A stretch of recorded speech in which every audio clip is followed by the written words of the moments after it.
northbounds with the display in front of the driver, the speed display just below the windshield, and the large LCD display for the computer and information and sound system. So starting here, on the left-hand side is the temperature control for the battery, or temperature gauge for the battery. I've never seen it move from its center position, and so that's really pretty much a constant. In the center I'm showing right now 80% charge remaining on the battery. I'm in park and large P, and on the right hand side you can see the status of the battery. It's showing about 80% of its capacity. That's the blue bars. There are a total of 12 blue bars. Sometimes people think of those, especially if they live in flat country, we don't have to go up and down hills or mountains, they think of those as about something like 8 miles per bar.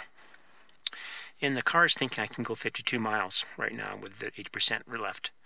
That's because I've been driving a steep hill to get to where I am right now, so its prediction is a bit pessimistic, I think. On the top are a number of blue circles with a white dot on the fifth one from the left, and that basically shows the amount of power going to the engine, to the batteries on the left-hand side, which would be blue dots that would fill those as you decelerate, as you take your foot off the accelerator, or white dots on the right-hand side that show the amount of power being fed to the motor. So it's an interesting dynamic display that you needn't pay attention to at all.